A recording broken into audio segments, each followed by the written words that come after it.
हमारे साथ BRS working president KTR जी जुड़े हैं। सर, आज आपने एक ट्वीट किया है प्रोमिसेस को लेकर। प्रोमिसेस पर लगातार आप बात करते रहे हैं, लेकिन महालक्ष्मी स्कीम को लेकर आप काफ़ी क्रोधित हो गए आपके ट्वीट के हिसाब से, तो उस पर क्या कहना चाहिए? नहीं, क्रोधित की बात नहीं है। आप ही के चैनल में कल मैंने देखा कि कांग्रेस के जो प्रवक्ता हैं शिवप्रिया जी, वो झूठ पे झूठ बोले जा रही हैं। वो कहती हैं शिवप्रिया जी कि 90 लाख महिलाओं को तेलंगाना में हर महीना 2,500 रुपया टाइम पे पहुंच रहा है, सतत पहुंच रहा है, उन्होंने कहा। तो मैं पूछना चाहता हूं श्रीप्रिया जी से और राहुल गांधी जी से, रेवंत रेड्डी आपको क्या बता रहे हैं दिल्ली में? आपको कम से कम आपका एक इंटेलिजेंस यूनिट होना चाहिए। आज तक एक महिला को भी तेलंगाना में पिछले 13 महीनों में 1 रुपया तक रेवंत रेड्डी की सरकार की तरफ से नहीं मिला। तो आप नेशनल टीवी पे झूठ अगर आप बोलोगे और इस बारे में अगर हम नहीं बताएंगे और आपकी डिसेप्शन को अगर सबके सामने नहीं उसका खुलासा करेंगे, तो ये हमारे लिए बहुत बड़ी गलती होगी, हमारी गलती होगी। इसलिए मैं पूछना चाहता हूं कांग्रेस पार्टी से, आपके जो 6 गारंटी है उनमें से आज तक एक गारंटी भी ठीक से अमल नहीं हुआ, और साथ ही साथ आप नेशनल टीवी पे दूसरे राज्यों में वोट के लिए झूठ पे झूठ बोले जा रहे हो। तो आज सोशल मीडिया का ज़माना है, आप जो भी कहोगे उसके बारे में फिर खुलासा तो करना हमारी जिम्मेदारी बनता है। और जनता को भी पता है कांग्रेस कैसी झूठी पार्टी है, झूठे वादे करने वाली पार्टी है, इसलिए बताना ज़रूरी था।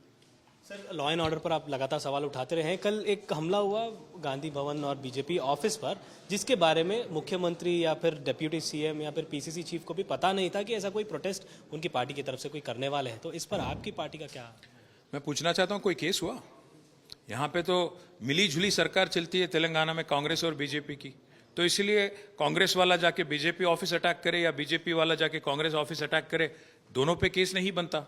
अब मैं जाके शिकायत करता हूं केंद्र सरकार को कि सर यहाँ पे रेवंत रेड्डी के जो ब्रदर इन लॉ है उनको 1100 करोड़ वाला कॉन्ट्रैक्ट मिलता है अमृत स्कीम में, उस पर तहकीकात किया जाए, कोई उस पर कार्रवाई नहीं होती। इसलिए मैं कह रहा हूँ एक मिली जुली सरकार कांग्रेस और बीजेपी की यहाँ पे चल रही है।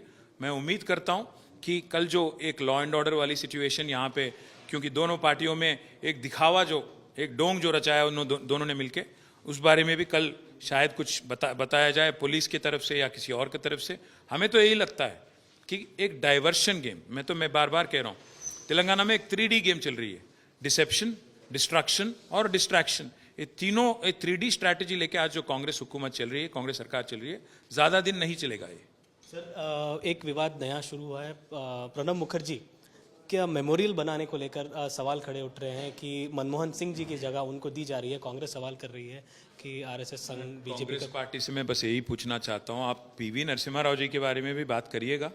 एक पूर्व प्रधानमंत्री जो हमारे तेलंगाना से थे, एक तेलुगु सन है यहाँ के, हमारी भी बात एक बार सुन लीजिए। मैंने असेंबली में भी मांगा, जब मनमोहन जी की बात हो रही थी तो हमने वेलकम किया कि मनमोहन जी का जितना सम्मान भी किया जाए अच्छी बात है, उसमें कोई दो राय किसी को नहीं है। मनमोहन जी काफ़ी एबल और काफ़ी बड़े महान लीडर हैं जिन्होंने बहुत ज़्यादा कंट्रीब्यूट किया। पर मनमोहन जी को राजनीति में लाने वाले लीडर हैं पीवी नरसिम्हा राव जी, जिन्होंने इकोनॉमिक रिफॉर्म्स लाके लिबरलाइजेशन और ग्लोबलाइजेशन के ज़माने में इंडिया का जो स्थान आज है, इसको अगर मजबूत बनाया तो उसका श्रेय पूरा पीवी साहब को जाता है। तो पीवी नरसिम्हा राव जी का भी कदर कीजिए। दिल्ली में he is the only prime minister, late prime minister, who does not have a memorial in Delhi. So we've been asking and I hope government of India heeds to our request. एक आखिरी सवाल sir, आपको ACB से summons फिर से आए हैं, आप अपीयर होने वाले हैं या क्या होने वाला है? इस पूरे विवाद पर क्या कहेंगे?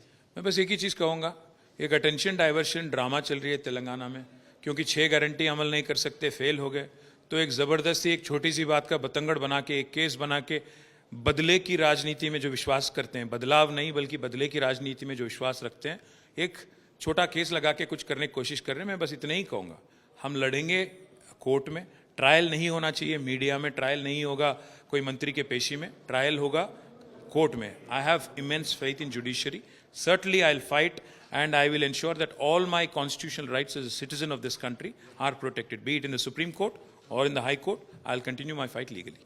धन्यवाद सर, हमसे बातचीत करने के लिए। तो ये थे बीआरएस वर्किंग प्रेसिडेंट केटीआर जी। कैमरा पर्सन दामोदर जी के साथ अब्दुल बशीर, हैदराबाद।